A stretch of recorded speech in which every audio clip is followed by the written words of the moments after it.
What's going on? Welcome back to another exciting episode of Attack Productions, where we just talk about stuff because we got nothing else to do. Today I'm being joined by, as you can see, Fluff and Jimmy. What up, people? Woo, yay, Fluff. So a few things have transpired. New set came out. We have a chance to play the cards actually in the shop of other people, more decks.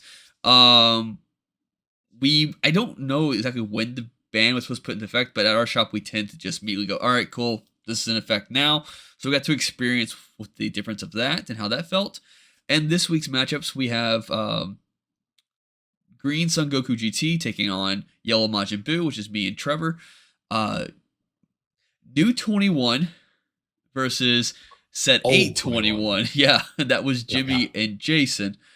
Yeah, and to preface that, there's a lot of shit going on in those two decks. Please forgive us if we miss one or two token plays throughout the game. I think I heard Jason say at the end of it, he was like, "We just stopped fucking counting tokens." Yeah. There was I think when I was playing my matchup during that round, I think I heard like Jimmy, you saying like, oh, okay, it doesn't change anything, but we need to backstep these two steps real quick. We did have a Coomber versus Android 18 matchup. Unfortunately, for some reason, the camera stopped recording. With like 10 minutes left in the match. That is my fault. I forgot to delete and clear a bunch of space out. But we do have profiles on the 21, Majin Buu, and the Green Son Goku GT. And if Fluff wants to tweak his first, Fluff has been making a starter deck Majin Vegeta yellow profile as well. Yeah. Let's talk about our experiences so far. Without giving anything away, I'll go into a little bit on the Majin Buu matchup. That was fun. Son Goku or Green naturally has a lot of KOing effects.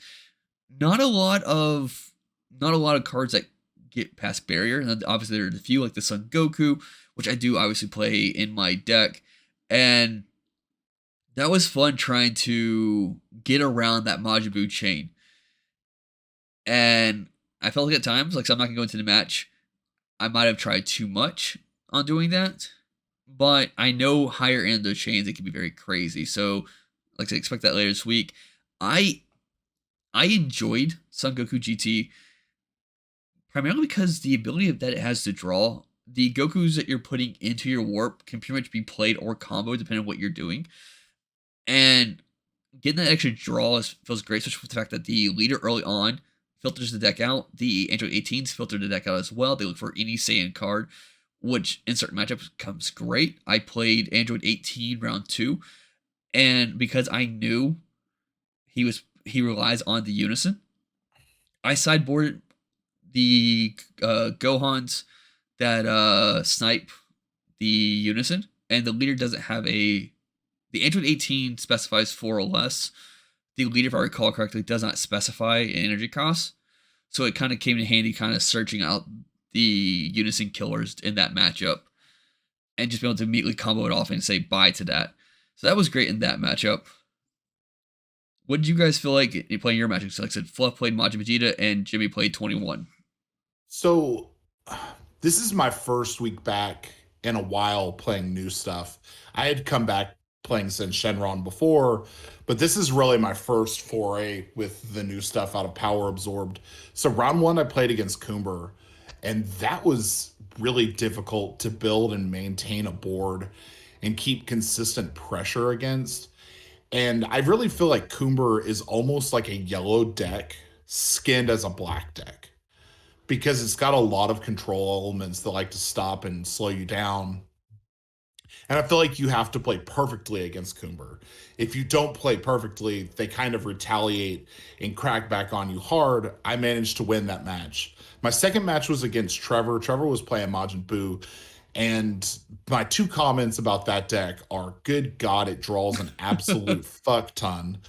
And that Majin Buu chain is so unbelievably sticky. Yeah. Majin Vegeta has quite a bit of non-barrier removal at call, especially once you get past like turn 3, turn 4. But I invested a lot of energy into removing the Majin Buu chain, and I ended up losing that match. Because once I went down to 1 life, I was like, okay, I really have to push and try to end the game now. And he was just able to out combo me. My last match was against Bancroft. And did I end up? I ended up winning that match, right? I was kind of tired at the end. You got your super combo off your secret rare off your super combo, and you felt like that's what kind of gauged that final push to win the game. We can talk about our matchup actually. What did you feel like? I actually had no experience with Majin Vegeta beforehand. I remember seeing the cards, and that interaction with the Goku Z battle card is fantastic. I feel like with the Destined Battle Vegeta. Yeah, that was really really strong. You got me down to 3 life very quickly, and that was fun. The deck has a lot of aggro potential. I would say the one kind of shortcoming of the deck is short of taking its own life, it doesn't have a ton of draw. So really the 7 cards on your life are the cards that you're going to draw over the course of the game. Of course, the Destined Battle Vegeta itself draws a card on play, but the deck itself outside of that, besides your super combos and the secret rare, doesn't draw. So you're kind of stuck. And I think every game on like turn 2 and turn 3, I was sitting like with like a 3 to 4 card hand in those games. And then like suddenly you bounce up and you've got like a 9-11 card hand, and then you're trying to close the game out. But yeah, the interaction with the Z battle card Goku and the Vegeta is just wild. Being able to restand your servant double strike and then KO something on swing and then play the Majin Buu out from underneath the Goku. It's a ton of pressure for like 2 energy. In our matchup, I was playing Cell Max in my secret rare, and I had an option to play that card before you kind of went into that big turn. And I was like, I'm going to hold off for a bit and see where I can get from here. And I didn't realize afterwards that Cell kind of creates a checkmate for you in a sense. Kind of, because if you don't have, like, especially in a yellow matchup, if you don't have Final Flash and you can't blank the Cell Max's skills, you can't use the Vegeta's ability, or you're going to kill yourself in the process. Yeah, that would have definitely put me in a spot where I had to manage. Well, I would have had to manage my resources a little bit differently. But thankfully, in that moment, I did have 2 Final Flashes in hand, so I would have been able to handle the Cell Max. I just don't know if I would have been able to kill you at that point. Yeah. Jimmy, how was 21 at the shops? Oh, I absolutely love the list. It's so unique in how it plays. The deck feels far more like a blue-yellow deck than a blue-green deck. Just when it comes down to like tapping and controlling your opponent's field. Like being able to just tap down blockers to pay for your own cost is just like it just feels so unique in this game. My first round was against Android 18, Chase playing Android 18. Blue matchups are incredibly favorable in for A21. And a lot of times it almost feels free, where anytime my opponent does something, it just gives me more gas. And 18 being somewhat of an explosive deck, the turns that he goes, with a big explosive turn, my clapback is even stronger now because I have, 6 energy on his side of the field plus my 6 energy. So those matchups just feel really gross, and it feels really, really good.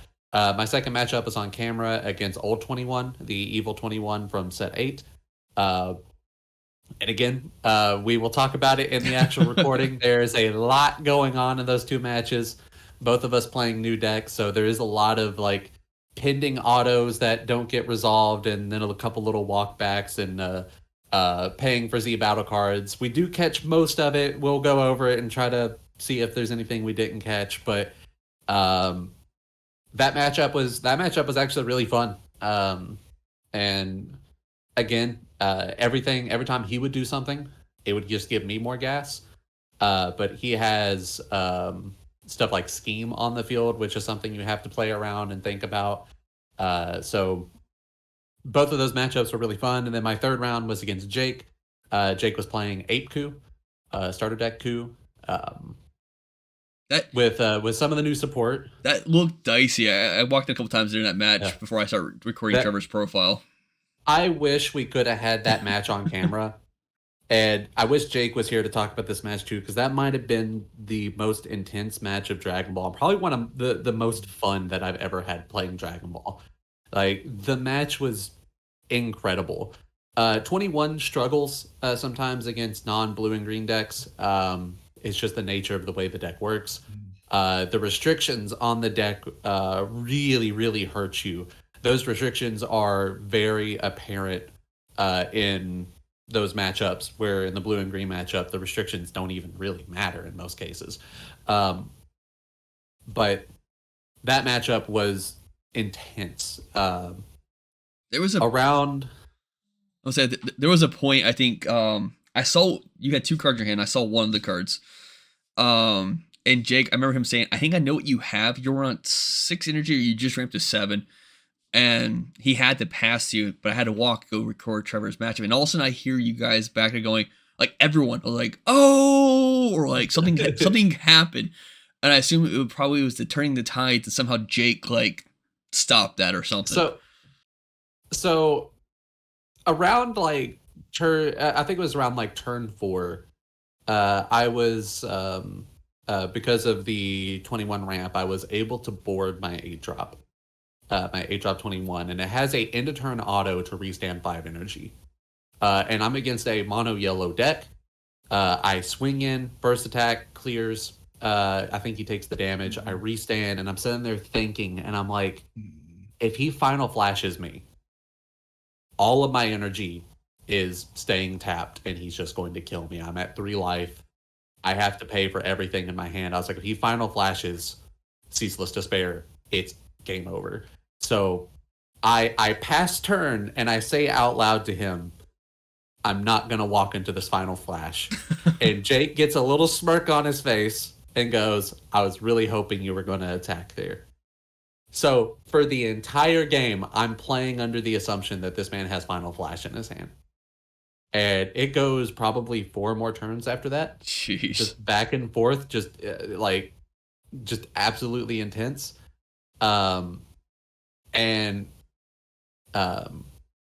It gets down to the point where I have, I think, a Zeno super combo, turning the tide, and then a Bad Omen. He's at 1 life. And I have to survive the turn, and no matter what, if I survive this turn with one of these cards in hand, I win the game.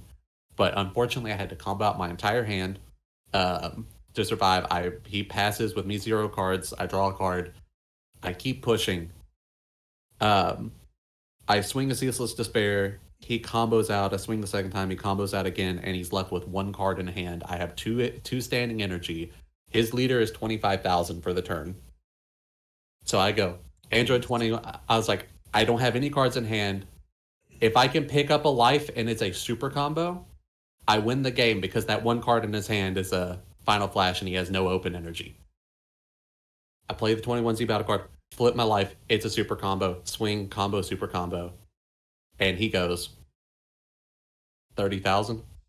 It's a fucking 5K combo. The cocksucker doesn't run final flash in his mono yellow deck. And that was the big commotion back there, when everybody realized that this fucking bottom feeder doesn't run final flash in his deck. And he played me like a fucking fiddle that entire game. It was a fantastic match, and I wish it was on camera. Yeah. I wish he was here too. That was an intense game of Dragon Ball, and it was so much fun. But yeah, like 21, like it held its own. But again, it kind of struggles. It felt like I was actually playing the uphill battle instead of being the boss monster in that matchup. I know, Fluff, because you sent me your list so I can build for you. I have it backwards. You mainboard Secret Identity, you sideboard Dark Broly, right? Yeah. Did you get a chance to play Secret Identity this match, and how did that feel, kind of bringing that back, if you did? No, I didn't draw it. Okay.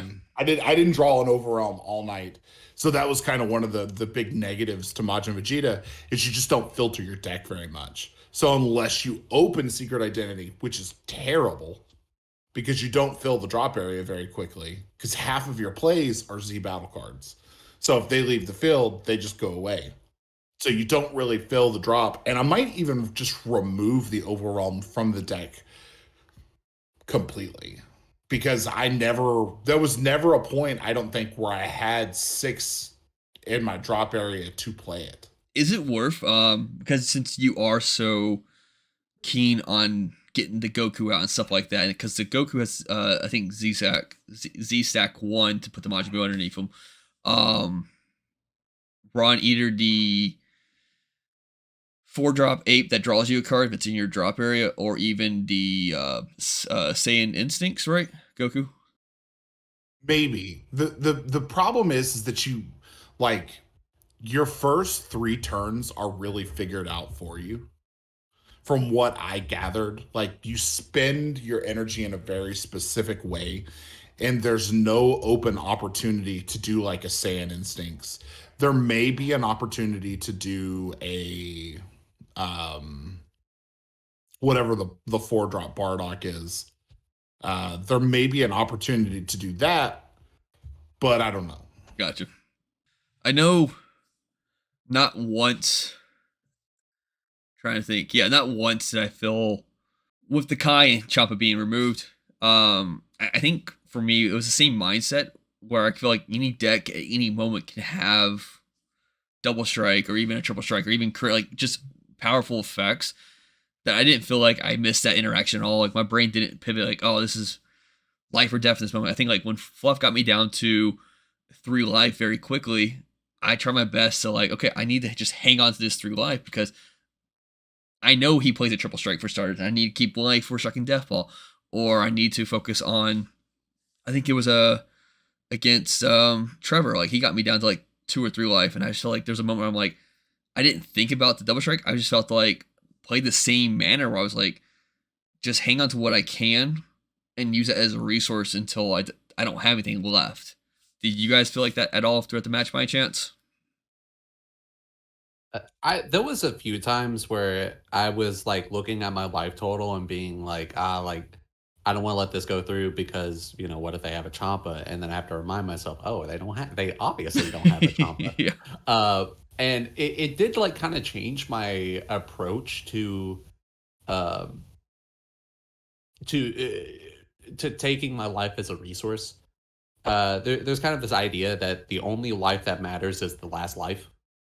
And that wasn't exactly true beforehand because of just surprise double strikes at any time. There's not a lot of battle tricks in the game right now. There's not a lot of ways to just add a keyword skill that's not already printed on the card. So like I was able to like manage my life and like play with my life resources a little bit better at this past event. Just knowing that what's printed on the card is what's going to be attacking me. You do have to watch out for stuff like the Dr. Zero, Android 20, whatever it is, that can give droids double strike. That's something you have to watch out for. But now it's far more matchup dependent. Where I was knowing I'm playing against mono blue, I don't got to worry about that right now. Yeah. The worst that could happen to me is they make it crit with the Frieza, but nobody playing that shit.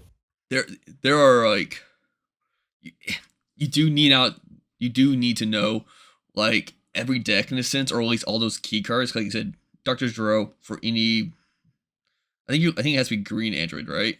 It does have to be a green Android, yeah. The Son Goku GT deck, the Vegeta, you come with Vegeta. The auto is when the cards combo, you could pay 1 to give it double strike then. So like you have to know like, oh, this deck can have that now, and I feel like when it comes to like the rogue decks that go to big events, you have to think like, oh, I'm playing this deck. Through my thoughts, can this deck get a double strike? No? Okay, I think I'm good then.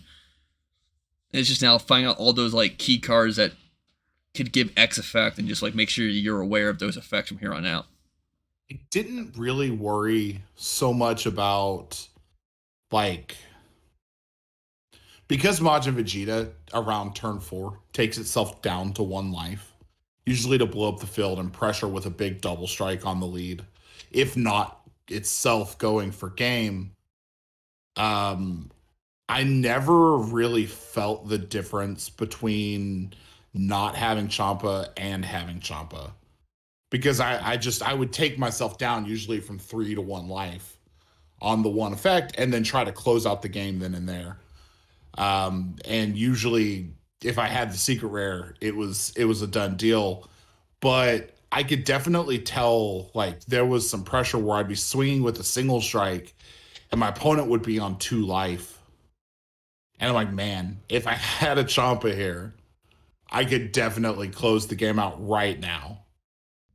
I know if you're sinless, when we talked about when we did our teams wars the week before, we had to discuss like, oh man, okay, Fluff, you play Champa and I play Champa. Can one of us? Yeah, and you're like, I rely on this card, and then we remembered all of a sudden, oh yeah, Kai's the thing. We can just use Kai for that event. So like, coming from someone who actually, because half decks I made at some point didn't include Champa by any means, or even Kai. I know like Jimmy will try to put in every deck he can. I know you like to use it as well. You've even told me you close games out with that card. But yeah, so like going from that mindset, it's like, oh, if I can just draw into that card, oh wait, that's not possible anymore with this deck. It's sacky, where you won the game because you got lucky enough to draw your one of. Yeah. It's just sacky, and not having that in the game is going to fall more down to a skillful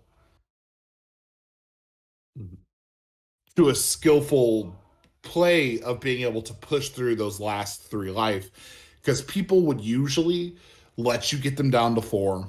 Sometimes they'd let you get them to 3, and then they would start heavily defending at 3 life. And that is a byproduct of what it used to be. But there's a ton of like 1-cost double strike cards that are in the game right now. Like the Majin Buu Vile Onslaught is a 1-drop 30,000 double strike that, you know, any yellow deck can generically play once they get to turn 4. Yeah. That's actually in our matchup how you end up winning, because you did do the big Vegeta play. I took the double strike, went down to 1 life. Your secret rare played. You swung. No, negate that one. I have 3 cards in my hand. You're like, cool. And you paid 1 to play that Majin Buu. And I'm like, that's game. I can't do anything now. I'm tapped out. I'm at 1 life. That's it. And I think at that point I had already used my free negate. No, I wasn't even Z-Weekend at that point. So yeah, it was a GG. Yeah. Like it's far more scarier now when your opponent turns like a token or a 5k weenie at you with Champa out of the game, because used to it's like, oh, they're just trying to like bait me into either negating so they could Champa the next one, or if I don't negate, then they're gonna combo out their entire hand and Champa on this. But now it's far more scary when they swing with that. It's like, okay, what the fuck is this? Yeah. What are you doing here? What are you trying to do? So like, I don't know. I feel like mannerisms of the game are changing a lot, and I think this has affected the game more than people think it does. For sure. Because just like I noticed, just like myself playing without Champa, like the way I was trying to maneuver around getting into their life was far different. Knowing that I can't get a Champa on my next draw and win the game with it, type of thing. Like, I think the game is like fully changed, and I think almost for the better, because I feel like it's almost more skill intensive now. Like we talked about a little bit earlier, like knowing what decks can have a battle trick Champa, like what decks can't. I think this is going to be really interesting going forward to see how the game flows in long term without Champa and Kai. Yeah, for sure. I'm just gonna wrap it up at that point. So, unless there's anything you guys think we should talk about, I'm back. So with that being said, I don't know. So with that being said, thank you all for tuning in. It's a little bit shorter video today. Mainly it's just kind of our experience with the new set. We'll have more to go as the weeks go on, kind of get more interactions and maybe try and find even more unique techniques. Like I said, I can't wait to talk about my and Trevor's matchup, because like he did something in there that I wasn't expecting. I don't want to go into it too much detail. So stay tuned to that video, hopefully tomorrow or the day after. Yeah, thanks for tuning in. Floss back. Bye.